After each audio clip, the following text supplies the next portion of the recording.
So, okay, Akshav, we're going to start with our second shiur on Mishpat Tzedek. Mishpat Tzedek means a righteous judgment. This text we're studying from is from a great Chacham, Rishon LeZion.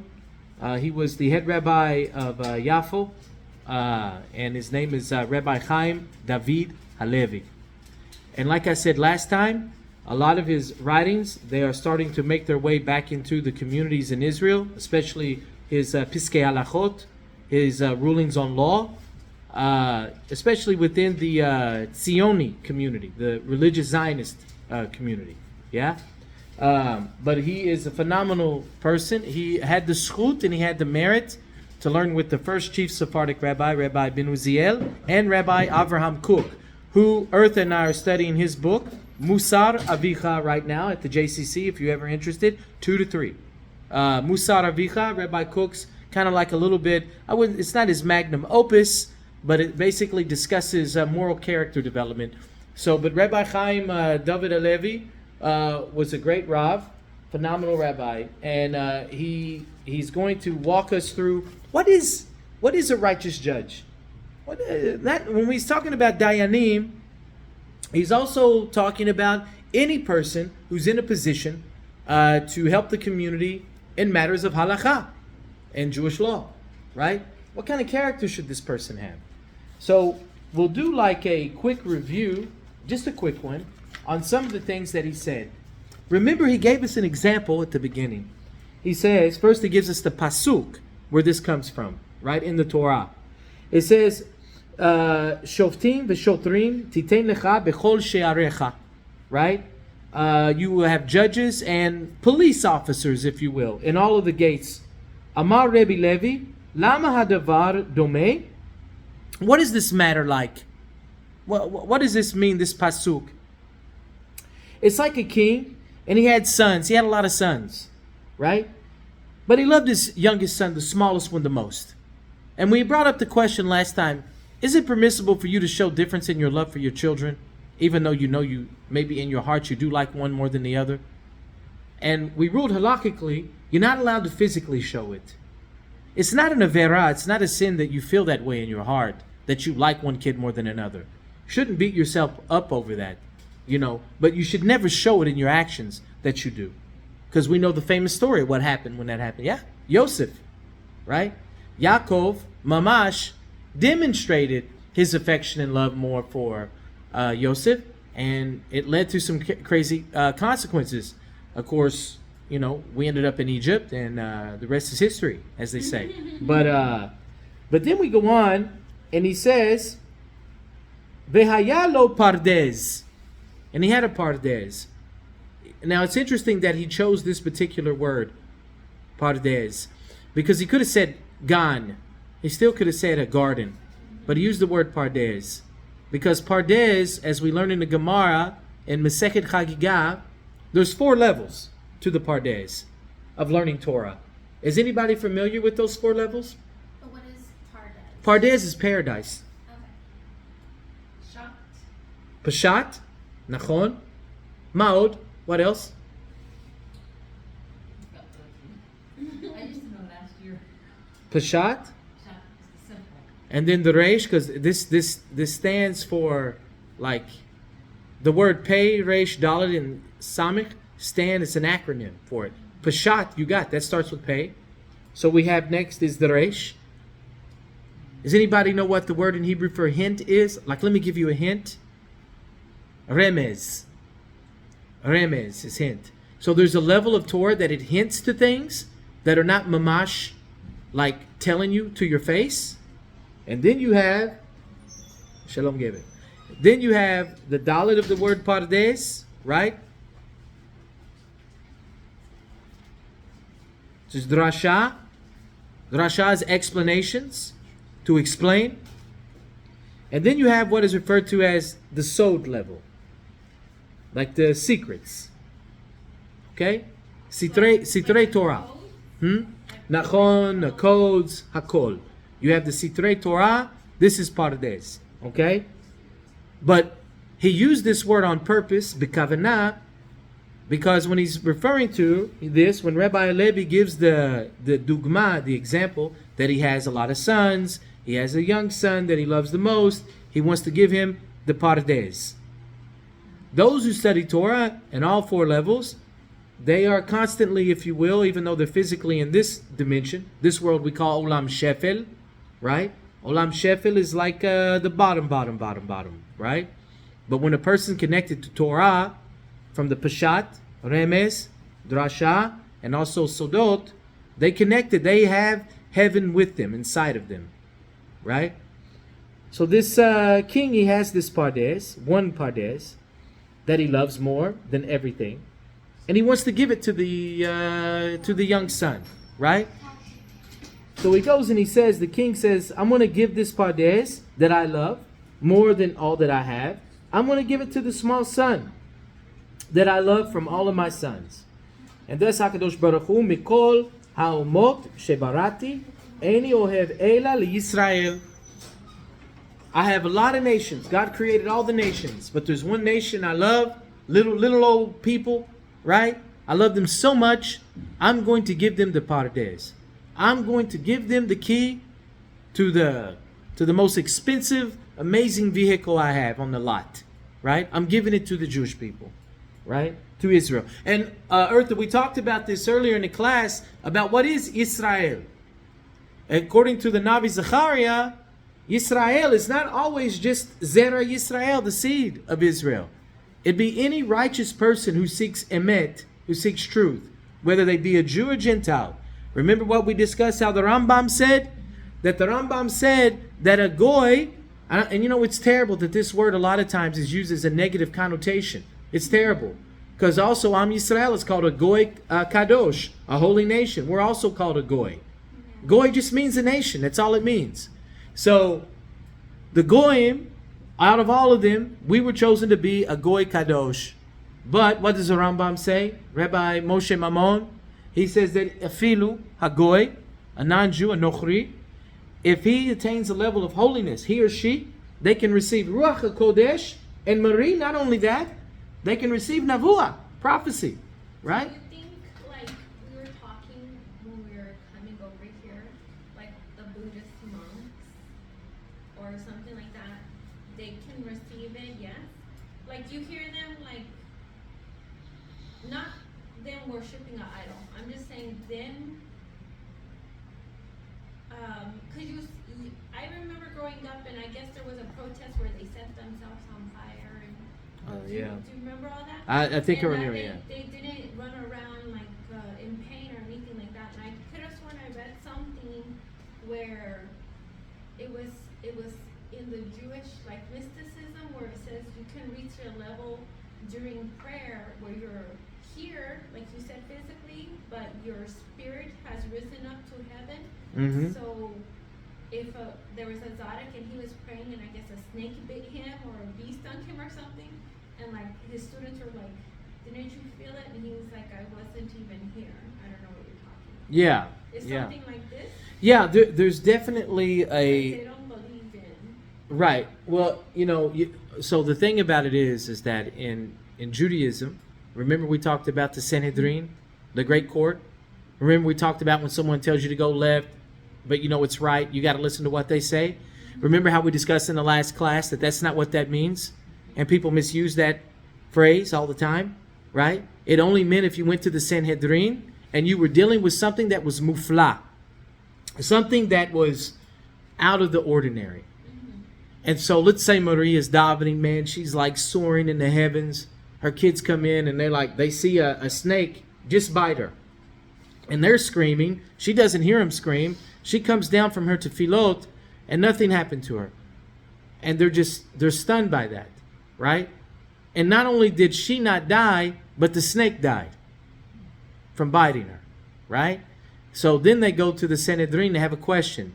You know, my ima, she was davening, Rabbi, I don't understand this. It's something mufla. It's something that's not normal, you know, and da-da-da-da. And then if remember, they had to be mumche. Remember we talked about mumchim? Mumchim are professionals. Like we gave the example, right, Eartha? I said, Eartha, your plumbing's having problems? I'll come fix it. And then you ask me, oh, Rabbi Ephraim, you a plumber? I said, no, but I saw a YouTube video. I'm not a mumche, right? I'm not a mumche. I'm not a professional. So the example would be, is that if you had something like this type of things happening, the rabbis on the Sanhedrin need to be experts in other people's beliefs and religious systems. In case a Jew comes to them and says what you just said, Rabbi, this is mufla. I don't understand this. This guy, he set himself on fire as a protest. He's a very holy priest. He's never done anything. He's in tune with nature. He loves people. He loves Am Yisrael. He loves everything, right? And he didn't catch on fire. Well, the rabbi who's on the Sanhedrin wouldn't be like rabbis today and be like, it's shtuyot, don't listen to it. Hey, CJ, we're just beginning. And don't listen to this guy. A real rabbi who's a mumche, he's going to be able to explain to you how that happened, why it happened, the science behind the miracle, right? Because there is a science to it.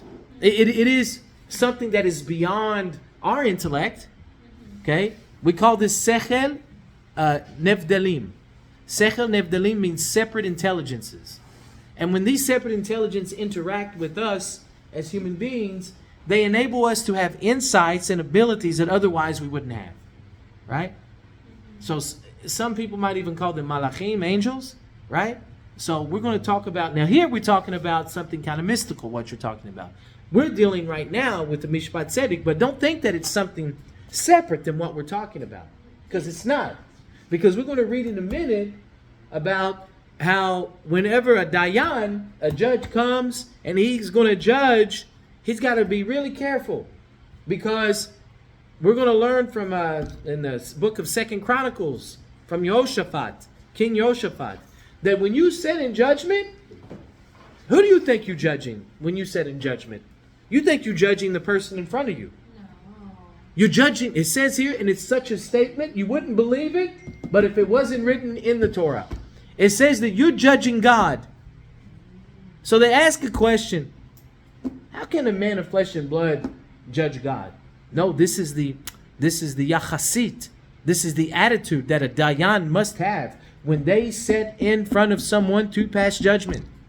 It's not a light matter. No one asks you to be a judge. No one asks you. You are there. I came to get judgment on something. You happen to be the judge. I didn't ask you to be the judge. But you better give me a righteous judgment, a Mishpat Tzedek, because if you don't, we're going to learn it's as if you're judging God. And also, if there's a miscarriage of justice, we're going to learn about that too. And I want to tell you something. Chevre, it's frightening when someone misjudges on somebody using our Torah to judge. It is frightening. I'm talking life-threatening, frightening. It's not a joke. The Torah is no joke. So, is there a difference between if it's purposeful or if it's a mistake? If it's something that is, that's good. So if it's something that is b'mezid, something that's done intentionally. B'mezid, its terminology, b'mezid means they did it on purpose. Yeah, on you. B'mezid means on you. I don't like this person. I don't like the way they look. I don't like the cologne they're wearing. Whatever it is, and they give a judgment based on something superficial, a miscarriage of justice, right? This definitely brings a judgment upon that dayan, and it's not pretty. And it all depends on what he's judging too. What's the case in front of him? Is it a monetary case? Because right now we only have 3 judges, right? So judges that deal with cases in Judaism, right, like this, will generally deal with cases, monetary cases. But I have to tell you something. I wrote it on the board, but is anybody familiar with the 4 sections of the Shulchan Aruch? Anybody ever heard of these sections? Orech Chaim, Yoridea, Even Ezer, and Choshin Mishpat. You ever heard of those? Those are your rules, Chevre. That's Am Yisrael's GPS for your daily life. That is for you. That is the life you're supposed to be studying this to know how to live your life. Well, then we know it definitely. We're doing great. So Orech Chaim, what does Orech Chaim deal with? It deals with the laws of Shabbat, holidays, prayers, and tefillin. That's what Orach Chaim, that's just an example. That's what Orach Chaim dealing with. Everyday life, right? There'll be some rabbis who should know this, yeah? They should know how to tell you how do you do a tea bag on Shabbat, nachon? How do you can you cut something for a salad on Shabbat? You know, I mean, a rabbi needs to know these basic things, right? From the Shulchan Aruch. But chevre, you don't have to be a rabbi to know that. You should study it. Yeah? So, your ideya. What's your ideya dealing with? This is what I got my smicha on, my rabbinical ordination. It deals with the laws of kashrut, family purity, tarat mishpacha, nachon, beitzim, like with eggs, how you have to look for eggs and things of this nature, right? And then you have Even HaEzer. Even HaEzer deals with marriage and divorce, right? That's the third one. Now, Choshin Mishpat, big one.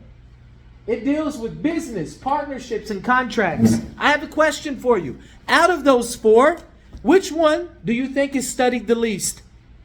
CJ, which one you think they study the least out of those four options? Number four. How about you? I'm going to guess number 4, but mostly because like you see a lot of corruption. Bidiyuch.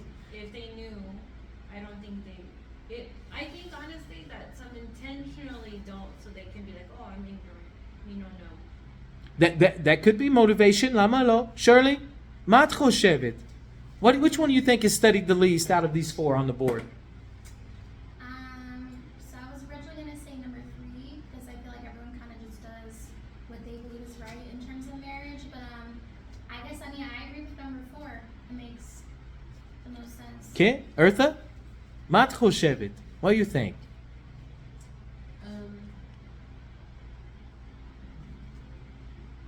She's gonna get it right. She's thinking. How dare you think? No. Yeah. There's lots of businesses. There's lots of laws about weights and keeping things. Shaveh, balanced. Hogain, fair. And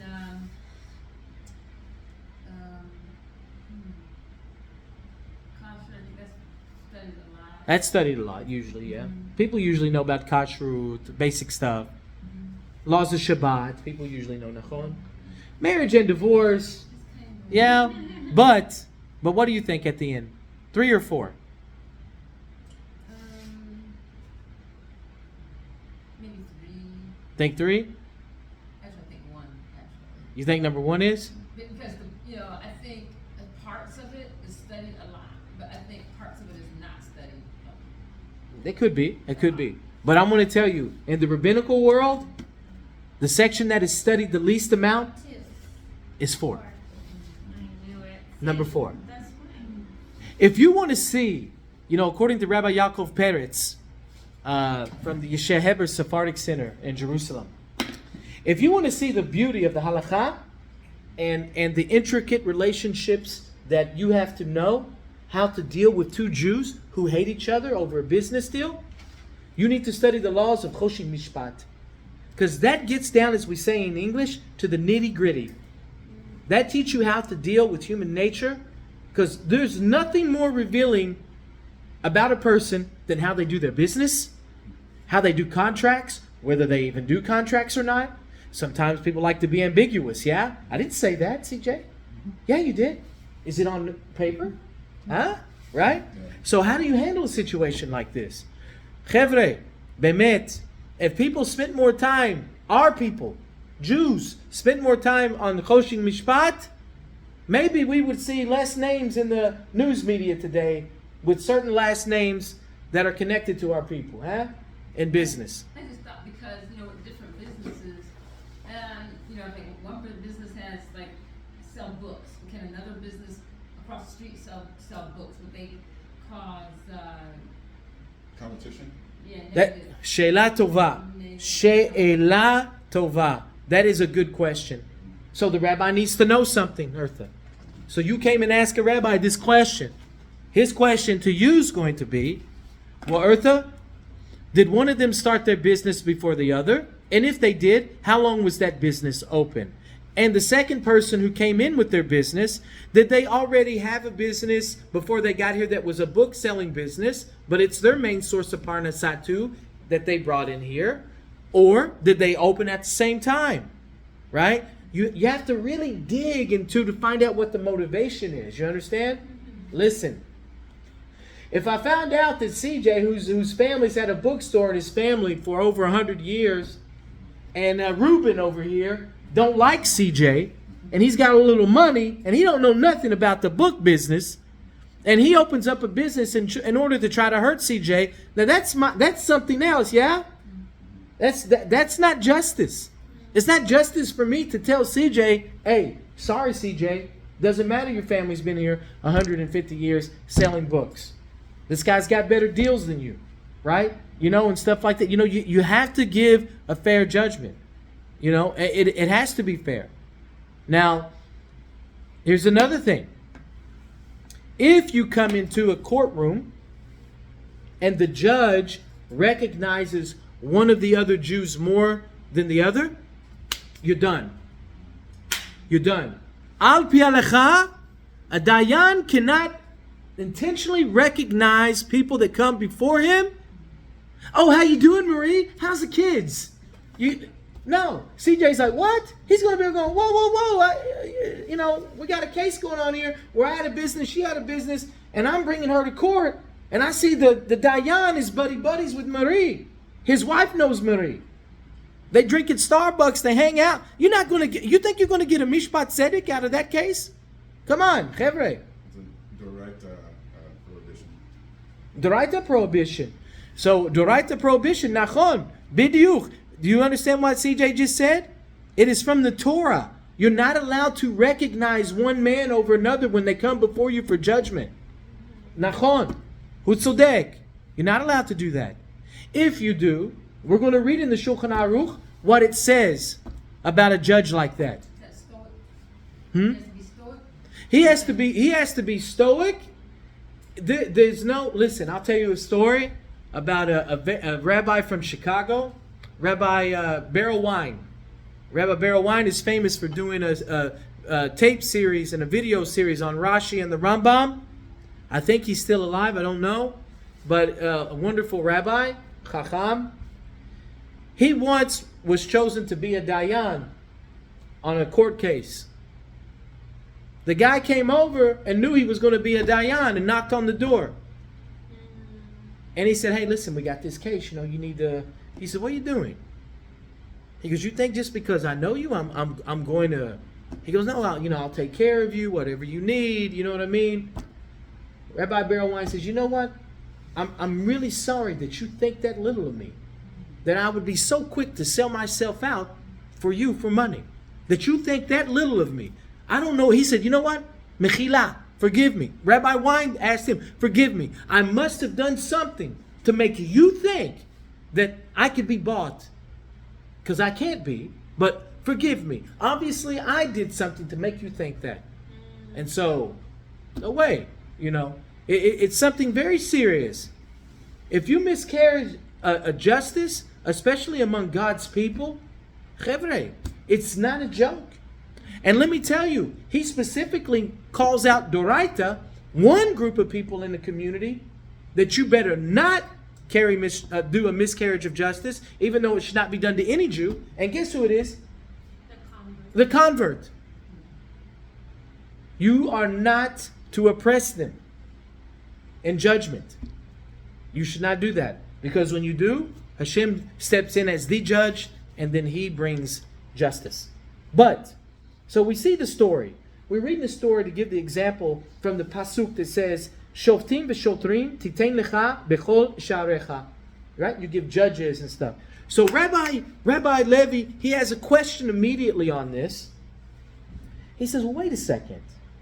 Why are we concentrating on the judges, the Shoftim v'shotrim, and not the law? Because we know the greatest law book we have is a Torah. Why not say the Torah needs to be in all the gates of the city? But here he's talking about the judges and the police, I guess you could say, the Shotrim, right? Because the Torah is only as good as the judge who's sitting in that position. If the judge, we read from the Rambam. Remember we read from the Rambam? If the person is a chacham, the Rambam says, if he's a chacham and the community needs him, because he's a mumche, he's professional in a subject in the community they need, but he doesn't go in the derech tov, he doesn't go in the good path, he has bad midot, he speaks bad, he does lashon hara, he's a chacham, he knows Torah up and down and everything like that. Rambam says, you don't learn Torah from him. No. Until he returns, chozer l'shuvah, to the derech tov, to the good path. You don't learn Torah from somebody like this. Our Torah is too precious. Why am I going to waste my time learning Torah from someone like that? Right? But see, a lot of times, Gerim, when they come into this world, and even Jews who are chozer teshuvah, return to God, they don't know.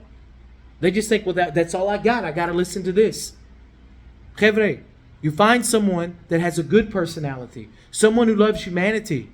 How many people you meet doing a job, even though they get paid a good salary, they hate the job, and they're getting paid good? I didn't tell you to take the job. I didn't tell you to be a rabbi, but you did. And you hate your kehillah? You hate the daven because there's certain people in there you can't stand? You're leading the davening from the Amud. Do you know if you have hate in your heart against a Jew, please excuse yourself. You should not daven for the kehillah. If you're a Kohen and you get up there and you hate people in there, you should not give the Aaronic blessing. And the rabbis who know that this Kohen hates people in the community, they need to ask him politely to not give the blessing. Because he has sinat in his heart for his fellow Jew. Right? Can't have this, chevre. Why? Because that is a miscarriage of our Torah. It's a miscarriage of justice. It's a miscarriage of love. Because the Aaronic blessing is all about love. When the Kohanim, remember, what was the quality, Marie, that Aaron had? You remember? You know, they all had qualities. What was it? Families reunited together. Nachon. Families. Rodfei Shalom. Right? Right? He pursued peace. Pursued peace. Right? That's someone who has love in his heart for humanity. It's not someone going around, you know, he's not a nudnik. You know, he's not trying to get things started on people. But chevre, when we look on here, and from where we're going to start now, and I'm going to try to send you guys the PDF of this. I apologize, Bemet, I need it's there. But I'm going to start here and I'm going to read something to you. It says here, Ve'en ze maspik she'ishiyuto shel hashofet tavtiach mishpat tzedek. It's not enough that he has a personality, right? Could be charismatic. That's great. He could even be nice, you know? But it's not enough. Ela gam tzurat yeshivatam bedin. But you also, when you come in, you have to look and see how the bet din conducts itself when they're sitting together. Why is that important? Why do you think that's important? Why would it be important if you're going before a bet din, Shirley, and you know they got nice personalities, but you're watching how they sit together? What should you be watching for and listening for? To see if they have heat for one of them. Maybe they don't like another judge. Maybe one of the judges got up and they're talking about that guy. Oh, yeah, this guy. You know what I mean? That's already a red flag. Yeah? How about this? What if the three judges are there? It's a serious case. You have the life and you have the control of people's lives in your hand. Monetary, marriage. That's serious stuff. Gerim. This ger's been learning for years, man. And they come in and the judges are sitting there making the ger wait while they're talking about the Yankees game. Yeah? That's not good. A bet din is supposed to create an environment of holiness and seriousness. And in this case, why? Because he's going to tell us. Hamilva be'aregishat charidat hadin. Because there needs to be a feeling of fear. Mosifa ritzinut lechol moshav bet hadin. There needs to be a seriousness for when they sit in the bet din. Ve'af hi misayat lehav tachat mishpat tzedek. Because if they sit there and they have respect and they have that seriousness, they respect you, they respect the Torah, they get assistance to do a Mishpat Tzedek. Heaven comes in and helps them come to the right conclusion. If they have the right attitude when they're there. But they have to create that environment. In order to deliver a Mishpat Tzedek, you have to create the right environment. Does that make sense? Yeah? I think it seems like it's kind of like also like, you know, more a teacher, like many students like the teachers who like who let them play games every class or every other class, but it's like if you don't learn unless you have the teacher who's actually serious about the subject. Exactly. And the same thing, so like you can have a bezdin that's really like I guess friendly or whatever, but you still want them to have justice, you know, and to take it serious. Yeah. Yeah, you want them to take it serious. It's not a joke, right? You didn't come this far. Many of going through the process, the tahlich, eliyot ger, to go through the process to be a righteous convert, right? You didn't play, so they shouldn't play. It's not time to talk about the Yankees and the Spurs or whatever is on their mind, you know. I use sports because I played sports when I was in school. Whatever, chess or whatever it is, right? It could be anything. Pasak Maran b'Shulchan Aruch. Now we're going to read what the Maran says. Maran means Rabbi Yosef Karo. The Ashkenazim referred to him as the Mechaber. Mechaber means author. But Sephardic Jews, we call him Maran. He's our teacher. Sephardic Jews, hands down, accepted the Shulchan Aruch. We accepted it. From Sepharad, from Spain, to Mizrach, to Iraq, to Yaman, to Yemen, we accepted the Shulchan Aruch. Ashkenazim accepted it b'diavad, after the fact. Only after the Ramah, Rabbi Moshe Isserlis, he could have caused, I'll tell you, and this is a big schut for Rabbi Isserlis. Rabbi Isserlis was working on his version of the Shulchan Aruch for the Ashkenaz. Rabbi Yosef Karo finished his first. He got a copy of it. He was even encouraged by his fellow Ashkenazi Rabbanim, right? No, go ahead and write it. Write your Shulchan Aruch. Go ahead. We're not like them. You know, we're Ashkenaz. He said, no. He goes, he's written a beautiful Shulchan Aruch. I'm only going to write the Mapah. The Mapah means tablecloth. So what is that? The sections of the Shulchan Aruch, you'll see a phrase called Haga, which is Hey Gimel Hey. Haga come from the word like minhag, custom, right? So the Ramah will come in and say, okay, this is fine, what Maran wrote, but this is how we observe in Ashkenaz, right? Like the big one would be kitniot, yeah? Like eating rice and stuff on Pesach, yeah? So this is where the Ramah, now he still produced his Shulchan Aruch, but the Darchei Moshe and everything like that, but you have to understand, Rabbi Isserlis, it took a lot of power for him to hold back, because if he would have released that, there would be even more of a separation between the two communities than there already exists today. So, kol hakavod lo, that Rabbi Isserlis had the wisdom and foresight to say, you know what, I'm only going to do the Mapah. So what happened when that happened, that kind of brought the Sephardic and Ashkenaz communities together. Because to get smicha, to be a rabbi, you have to study Maran, and you have to study the Ramah, Rabbi Moshe Isserlis. So you study them together, along with two other famous commentaries. I won't bother you with those. I don't want to bore you. But the point being is that Rabbi, and why did they do this? Why do you think Rabbi Yosef Cairo did that, CJ? Why did he do a Shulchan Aruch? We already had the Rambam, the Ashkenazim had the Rosh, right? Why do you think he did that? Well, I was told that the idea was that there's so much volume in Jewish commentary and laws that it was too much, and he wanted to shorten down for the common man to be able to, common Jew to be able to read it and absorb it, because there was so much. Yeah, that's good. And he modeled it. He tried his best to model it after the amazing writing of the Rambam, Rabbi Moshe Maimon, right?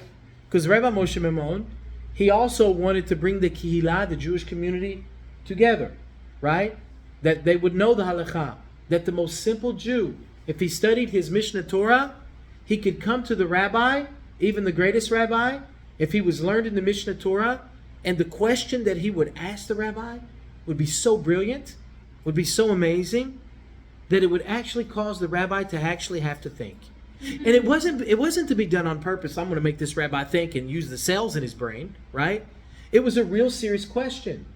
But it was in order to create this beautiful harmony between the community, the man on the street, but who still was learned in Torah, and the Rabbanim, the rabbis. So Rabbi Cairo wanted to do the same thing. And the Ramah pretty much, I feel, also had that same matara, the goal as well. But unfortunately today, what do they tell you? Don't ask questions. No? What do you mean don't ask questions? Just do what I tell you. Chevre, that is not Judaism. That has never been Judaism. Never. That's never been Judaism. Judaism is a horizontal society according to Rabbi Yosef Faur. It is not vertical. We don't have a rex on top and everybody's servants, right? The halakha, the Torah of Am Yisrael, makes everybody horizontal, not vertical. Okay? We have a Torah. And that Torah is supposed to be a Mishpat Tzedek from those at the top all the way to those at the bottom. We don't miscarry justice, or we shouldn't. And when we do, we'll read in a minute in Pirkei Avot, it brings a sword to the world. It brings death and destruction, right? When there's a miscarriage of justice. So he goes on and says in the Shulchan Aruch, this is what he says: Tzrichim hadayanim leshev be'ima b'yir'ah. That the dayanim, when they sit in the court, they need to be in awe and they need to have fear. And be'atifa ukvod rosh. The word atifa is the same word like atifa comes to like to wrap. Like when we do the talit gadol, right? So you wrap your head in the talit, right? So the judges are supposed to wrap their head in honor. And it says this, u bekavod rosh. So what does this mean? Not just honoring the head, it means also that they should have honor in the bet din. That's why we just read, right? The bet din, they got to be serious. You can't come into a bet din and your life is in their hands, and they're sitting there talking about who won the baseball game last night. They can't. This is not right. They have to create. Now, what's he say more? He says this. He says, "Ve'asur lehakel rosh." It's prohibited for them to be lightheaded, meaning just to be talking about frivolous, nonsensical nonsense stuff, right? Ulishev lesefer divrei batala. And they're not allowed there to talk and discuss things, words that are batala. They're a waste of time. Don't waste time. Please. Babet hadin, in this din. Vayir'ah dayan ke'ilu cherev munchat lo. He needs to realize that a sword, the dayan, he has a sword at his neck. From heaven. There's a literal sword. He needs to realize a sword at his neck, and it's ready to strike. What else does he say? Al tzoro, on his throat, v'ki'ilu gihinam patucha lo. And he needs to realize that as he's sitting there in judgment, that hell is open below his feet, ready to consume him, if he does not give a mishpat tzedek. Chevra, you getting the timunah? You getting the picture how serious this is? It's not a joke. When you're going to sit in judgment of another person, you have to imagine a knife at your throat, and the mouth of hell is open below your feet, right? Mitachtav v'yada et mi hu dan, and before whom he is judging, ulifnei mi hu dan umi hu atid lehafra. He needs to know before whom he is judging, whom he is going to judge, and whom he's going to give an accountant for if he misjudges. Mimenu im note mikavaden. If he makes his judgment crooked, especially if it's done intentionally, he's in trouble. He's in trouble if he does this. Lo et ba'alei hadin bilvad dan hashofet. Not the people that are coming to get judged. It's the judge. who has put himself in a position with the knife at the throat. The Gehenna is open below his feet. It's not the person's coming. No. That's not what it means. It's him. He's the one who's getting judged. So when Rebbe Nachman of Breslov had this thing, he'd have people come to him. They wanted justice, and they were judging people. He says, "Okay, fine. You want to judge them? It's okay. Go ahead and judge. But first, let's start with you. This is how it works. You understand? When you start pulling people into your judgment zone, heaven opens up a book, and it starts looking. Oh, you want to do that judgment? Okay. Well, we're going to start with you first. And then you get the makah. You know what makah means? The smack, right? Or as the girls in the kitchen would say, the chancla, right? You get the chancla first, pop, right? And then the chancla will go to the other person. But you're going to get hit first. Yeah? So, Would that cross over Lashon Hara? absolutely. Lashon hara is a very bad thing to do on a person. Because, especially when that person, you shouldn't do it at all, but especially when that person has changed their life, and you still bringing up their past. And by the way, this also falls for the ger. When the gerim come to a community, we all know the halakha is that they should never be reminded that they were a convert. But we all know that doesn't happen. That everybody talks about this person being a ger, right? And they start talking about their life. And if they find out something personable about that person, they will talk about them. Did you know before they converted, they were, I don't know, drug dealer, but they did their time, even though they did their time and they got out and they did repentance and they changed their life and they work with youth and forget all of that. Forget all of the good stuff they're doing. Did you know they used to be a drug dealer? Did you know that? People do this. It's so evil. It's so evil what they're doing. But Hashem has a way to balance the checkbook. I have a question. Ken. Then why does David Amelech, he says he wants God to judge him in the Tehillim. He says, "Search me, God, judge me." Yeah. Right? Isn't it better? Shouldn't we ask for God to judge us? Not like it's like a way of guiding and correcting us. It's like saying, "God, I want you to review my case because I'm doing my best to stay right and stay right by your commandments. And here comes this one trying to be a stumbling block and take my will to serve you away from me." Doesn't that what he say? So King David famously was asked a question by Hashem. Do you want me to judge you or do you want men to judge you? King David said, I want you to judge me because men are rough. And God did judge. He brought famine in the land. Yeah. Right? So the thing is that you're right in that sense, but then you have to look at things like this, though, Marie. If someone steals something from someone and there's witnesses that know that they stole, warned him not to steal, and he still stole from another Jew, right? Or even a non-Jew. You can't steal from non-Jews either, right? He stole from someone, and he was warned not to do that, and given the sources and everything like that, and he still stole. And he was asked to come before a bet din because the witnesses saw him do it, and the person was there who he stole from. Looks like a slam dunk, right? But here's the thing. What if that person says, no, I'm going to go to God and let him judge me? We can't have a society like that. No, We have to have judges, no? No, I mean, like, there are certain cases where you want, like, they say when you feel like you can't get justice here, like you have corrupt judges. So that's when you go to God. And Yes. the courts of heaven, and you Now I say, understand. No, I want Yeah, you to yeah, judge me, yeah, God, yeah. Because I feel like they were biased, they did me wrong. Or let's say it's just something like, you keep being mistreated and you're like, well, what have I done wrong, God? Well, show me what I've done wrong so I can correct myself. Right. Because these instances keep repeating. I see what you're saying. Yeah.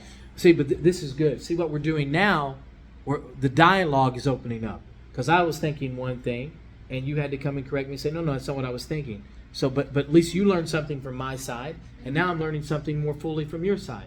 So I think for sure, you have to have the opportunity to go to heaven and say, I need to speak to the heavenly bed din.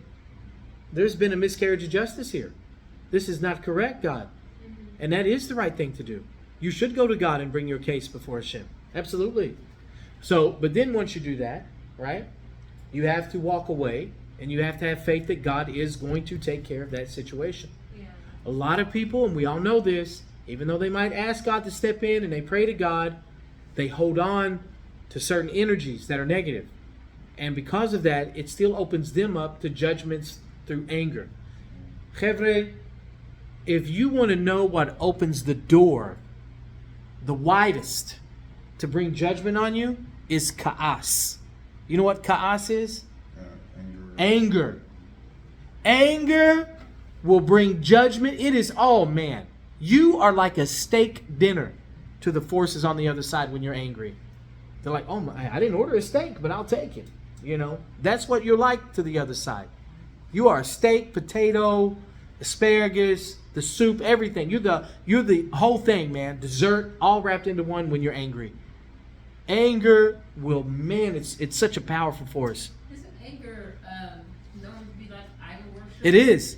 The Gemara in Shabbat, Masechet Shabbat says that. Ka'as is like Avodah Zarah. It's like idol worship, right? Because it's such a powerful force. Anger.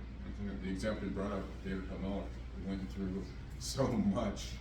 I mean, before he became, before he stood king, I mean, Absolutely. he was basically thrown out of Israel and had to run for his life. Yeah. He was hated. He could have killed King Saul at one time in the cave. Remember that? Yeah, it was twice. Yeah.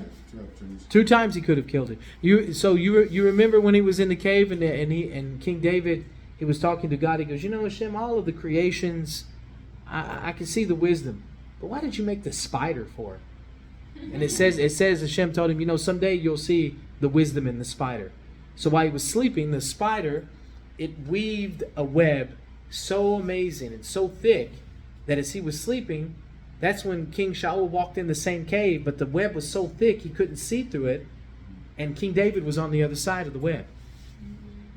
So King David, boom, realized, okay, I see the revelation of why that is. Remember the other question he had? He said, why did you make people that were meshuga, crazy?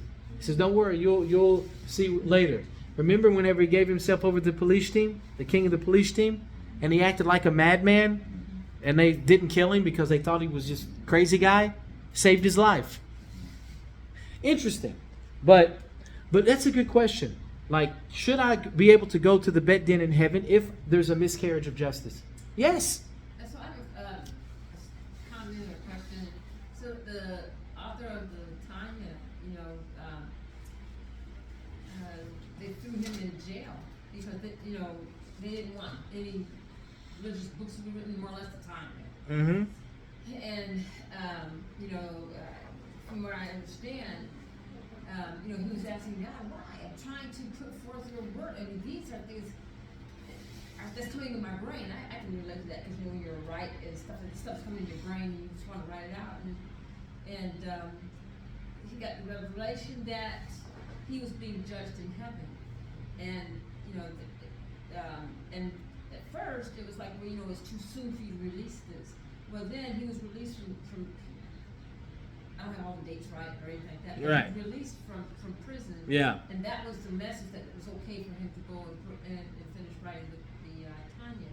Yeah, see, that is someone, and there are people still like that today, very few, but that is someone right there who's living like they understand that God, even through the, as they say, tsuris, right? Through the suffering, that God is there. That even God is sending you messages through the suffering. But can you hear the voice of God through the suffering? This is difficult. But then he goes on and he says, to miscarriage justice, right? That there is, he says here, a sword that rests upon his throat, and Gehenna is opened up before him. And he goes on and says, what does he pay with? Nafsho. He pays with his life. If a judge is corrupt and they do evil in their judgments. I don't know how to tell you this. I can only tell you bluntly, Dugri, yeah? God kills him. God kills a corrupt judge in Israel. The heavenly court, karet. Or more than karet. It could be karet, but also it could be something that could also be, something, Hashem arranges hashgacha pratit for something to happen.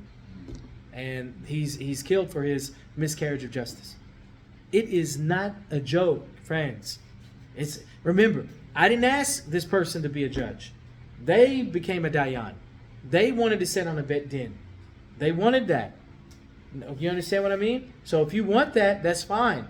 But you better have love in your heart. You better have righteousness in your heart. You better remember what we read in the first class? A person, right, from Fernando, right, the famous Anusi, the one who was a converso, and he came back to Judaism. He says Judaism is a compendium of love, right? The halakha is a compendium of love. So that being the case, you have to have love in your heart. You have to understand that you have a person's life in front of you. That is not a joke. You can't play with people like this. You have to be very, very careful. I want to just go here real quick and talk here towards the end of the class about something he brings up here, this pasuk here. Kiyuma hatakin shel kol chevra enushit motna b'mishpat tzedek. So, to establish, like the word takin, it means correct, but here we have it translated as the kiyuma hatakin. It's like to create a world that is correct, that it's balanced. Like tikkun olam, or like in the Aleinu Lishabeach prayer, right? And when we're reading those prayers and we say to litaken et haolam, right? When we pray at the end after the prayer of Aleinu Lishabeach, right? And then we say the prayer mitaken et haolam. We're here to fix the world in the name of Shaddai, right? Shin Daled Yud Shakai, if you will, respectfully. So we are here to create an environment, a world that is correct, a correct humanity, and we are to give a motna b'mishpat tzedek. The only way the world can truly be like this, takin, is when there is mishpat tzedek, when there's righteous judgment.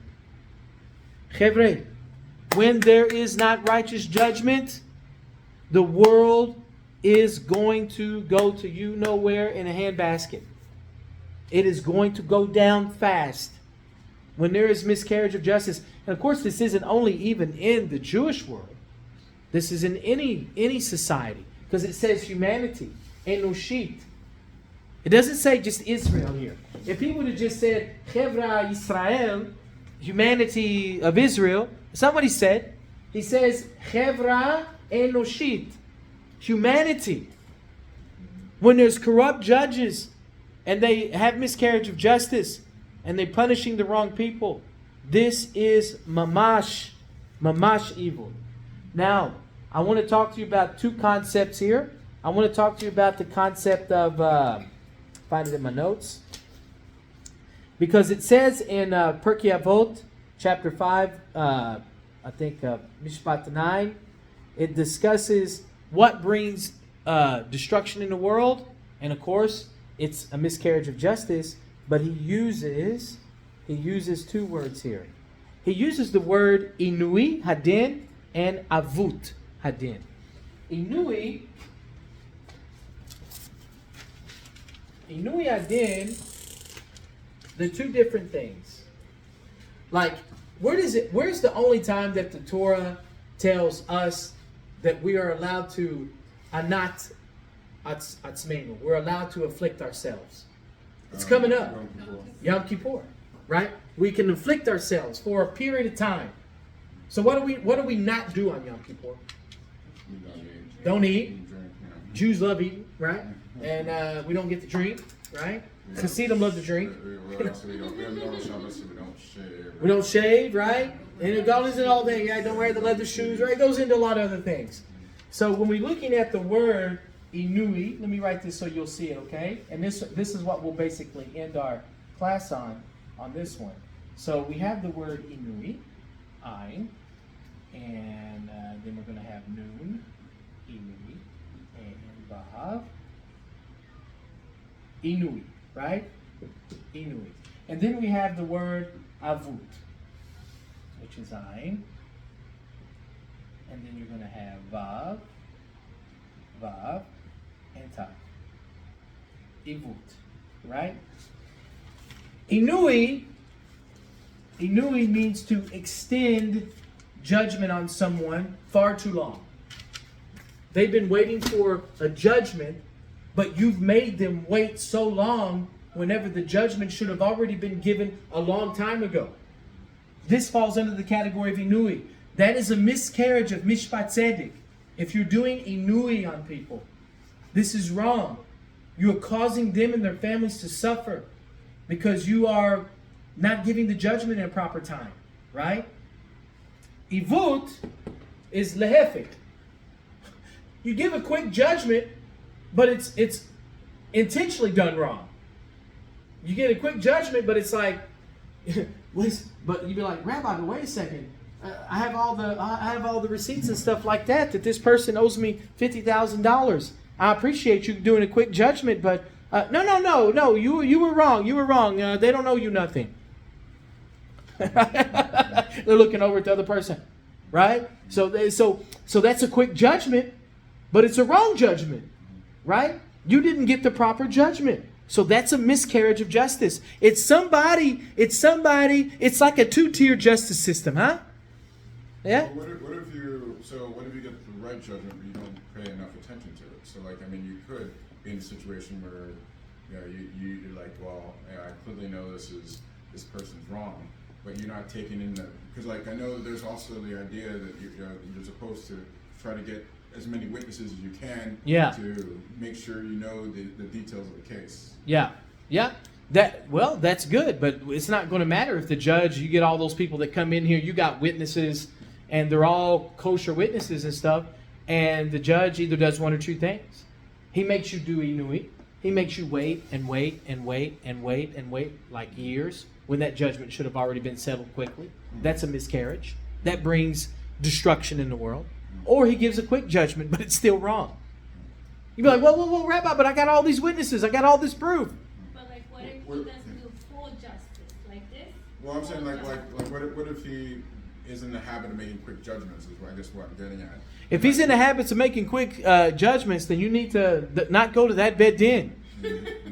That's number one. But Chevre, let's look at a modern day situation today for inui. Making someone wait. And not even in Jewish law, but making... Congress? Well, Congress, yeah. But even something else besides that. How about this? How about you are defending your house. Someone comes in with the intention to kill you. And you kill them. Yeah, you have a registered weapon. You defended yourself. But you shot them and they fell outside of your house in Texas, out in the yard. Out of your property. Out of your property, right? Because you shot them, even though it was initially on the property, but they walked enough to get off the property, they collapsed and died. Who goes to jail? Well, technically the other person did, because they were already in an illegal territory when the action happened. So Could be. But what do you think is going to happen? I think that the person who shot and killed the person is probably going to have to initially be arrested. You're going to go to jail. probably. Right? Even though, and here's the thing, you're going to come to the police officers, the shotrim, and go, well, wait a second, I was defending my family. What are they going to tell you? Honestly, I think it depends on the person, because that's what has happened in the past. Some people will shoot somebody and say it's self-defense, and it's like, okay, they're waiting trial, we'll post your bond, and so you can wait at home. But then you have somebody else who do the same thing, and they know you got to go into jail. So, Could be that, but yeah, but I got to tell you something though. Okay. But you know what I like what you said? Bailing out, that is a form of inui. Because this person clearly within the law defended their home, but now they're like, no, you can go home, but you have to pay bail first. Well, how much do I owe? Well, our calculation is, the judge says $30,000 because you killed a man. It's manslaughter, even though you defended your property. $30,000. Chevre, you got $30,000 just laying around? That you could, that you could just go give 30 G's to, even though this person is a legal gun owner. They did what they were supposed to do. They're not a flight risk, but you're still holding them. Chevre, that's ransom money. that is holding a person like by ransom, right? You're holding them hostage until they can pay this. And most people can't pay it. So they end up delaying the justice for this person. And maybe they come with their paperwork and the judge says, you know, your paperwork wasn't quite right. Come back and see us in 2 months. Yeah, but I defended my home. I didn't do anything wrong. I'm sorry, this is the system. The system is inui, and it leads to miscarriage of justice. There are so many people in jail right now. They need to reform jail in America. There are so many people in jail right now that should not be in jail. And what happened? Because you're making them wait so long for their court date and stuff, they're in there with people that are bad, who make them do things in the shoe, as they call it in prison, and they end up getting more years because if they don't do it, they're going to get killed by the prisoners that are in there, or worse, or worse. Huh? So, I'm being polite right now. Well, I mean, if you go back to how we started, where if the judges, if we have the judges and what's right is you know, you have to agree what is right and what is right. If left is right and right is left, and you have to agree with that. Yeah. And now you have this you know, making people wait long or quick judgment. I mean, it just doesn't seem. It just doesn't seem. It seems confusing. You know. But maybe, like Marie said, maybe it's confusing on purpose. Right, Marie? Maybe they make it confusing on purpose in order to make it so complicated in your eyes, you just throw your hands up and you just give up. And now you're at the total mercy of a system that is not giving proper justice, that is not giving a Mishpat tzedek. And Chevre, we live in, I'm telling you, we live in a world right now where there is no Mishpat tzedek. Not in the Kehillah Yehudi, and not in Kol Haolam, not in the whole world. We live in a very rough time, Chevre, a very, very rough time. But the Torah says the reason why that is because the people have turned away from God. Bidyu. Because it says that in Deuteronomy, I don't know, between chapter 25 and 34, Beset? it No. says that wherever there are Jews and sojourners, the Jews are supposed to tell the sojourners about the Torah so they know about the law. And they can choose to follow it or not, but they're supposed to know about the law. But you always hear that, or it's commonly said, I should say, that they're like, why tell them about the Torah if they're not Jews? Don't expect them to follow it. You shouldn't expect them to be kosher because they're not Jews and this and that. But if that, to me, that's like double speaking, because how can we say that God is the only God, which He is, and that He's over everyone, but then we tell others, but you don't need to follow Him because you're not a Jew. Right. When the Torah says to teach them the law, they should be following God's law. Yeah. Because if not, evil comes on the world. Right. There's the other side too. I mean, like, I feel like, I mean, obviously being introduced to the Jewish world over a period of number of years. Yeah. It's like you have the issue of just even within Judaism. Like I've seen the spectrum. You know, this. Yeah. And it's like I agree with you in principle, but I almost feel like, in a sense, we almost have to kind of clean up our own house in a lot of ways. Well, Torah Yeah. begins at home. Huh? Torah begins at home. Yeah, Yeah. Torah begins at With the home. individual.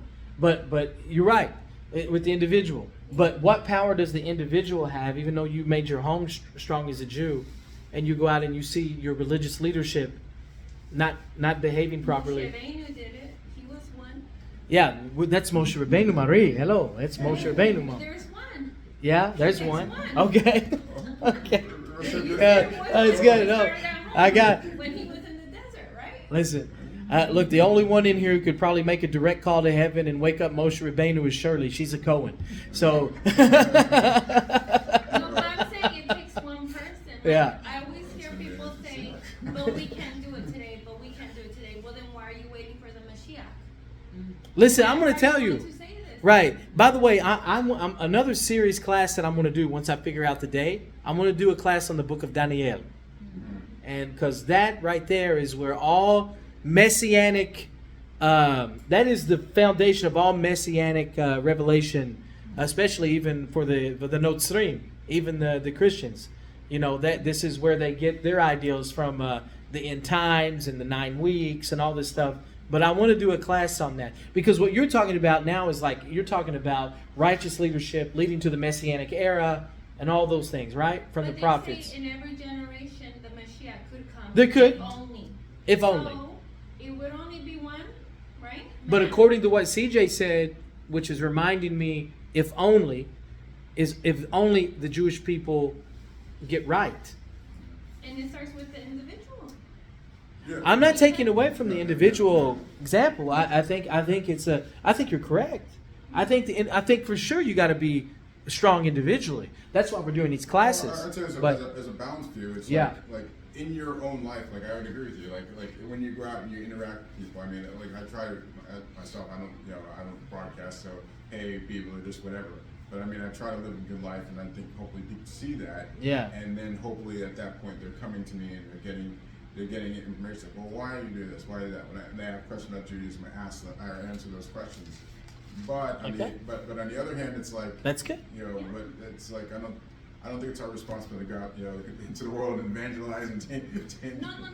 But it says in Deuteronomy that you tell the sojourners that are living amongst In Israel. it. Well, I think it's the opposite. We're living amongst them; they're not living amongst us. No, it's in Israel, Neshama. Well, yes, in Israel, but everyone's in this part now. Right now, most of everyone, 70% of the Jews are living outside of Israel. So what I would say Marie is saying is like this, like the Hasidic teachings that say that the Jews were put into exile in order to gather sparks, Yeah. right? To bring converts to Torah, the souls of Jews that were scattered. There's a teaching, Shirley, called the Nitzotzot Kedushot, the holy sparks that fell in the non-Jewish nations. And Jews were put into galut, into exile, in order to be there, so those people that had those sparks would awaken and bring them back to the Jewish nation by converting. You see what I'm saying? In other words, the spark would essentially be like this, Shirley. The spark would be like the consciousness of the person having this connection and not understanding why, but they're drawn to these people called Jews. Right? That would how the initial feeling would be. And then as they pursued it more, that spark would turn into a flame. And then it would be like, hey man, I'm Jewish, you know. And then they would pursue that conversion, thereby adding their life force and their energy to the Kehillah, the Jewish community, and gathering those holy sparks. I would argue the other way around though. Is like we're actually the sojourners. Because the majority of the people are not Jewish, and we're in their territory. Whereas that passage is more talking about where whereas the majority of the group is Jews, and then you have the foreigners who come in to the territory.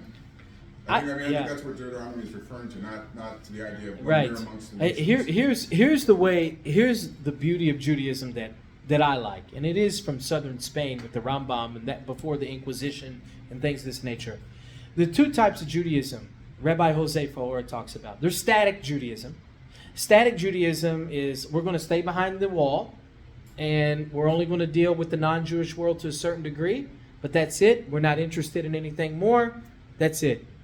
And then there's humanistic Judaism, which is like, I'm Jewish. I love my faith. I love my God. I'll do it in front of anyone, if you will. I'm going to be smart about it, but I'm going to follow God and I'm going to demonstrate how amazing Hashem is. Because why? Because maybe I studied the section called Choshing Mishpat, right? And I'm going to go out and show how ethical and righteous I am in business with not only Jews, but non-Jews, right? And that is like you said, people are going to come and say, wow, what an amazing Torah. How did you do that? How does this? And then in that case, yes, an individual is having a massive impact in their world as an individual. But at the same time, too, we do hold that, we're not trying to go knock on people's doors and say, have you heard the good news? No, but it's just walking down the street, right? Okay. Just walking down the street, you are spreading Torah. Okay. That's it. Okay. Okay. By your mere existence. You got Torah. Yes. Okay. That's it. I like that. It starts with the individual. The individual. Yeah. Right. And then Like maybe you're saying. And maybe enough individuals doing that can generate enough interest to where God is like, you know what? Maybe I'll send the Mashiach. But there's something that's supposed to happen before Mashiach. A lot of things are supposed to happen. Well, the Jews are supposed to turn back to Islam. Eliyahu Navi, supposed to bring Nevuah back, prophecy, right? Everybody wants to go ahead and get to the steak dinner, but there's a few little things, there's some appetizers there we got to get done first, I think Yeah. as Yo. we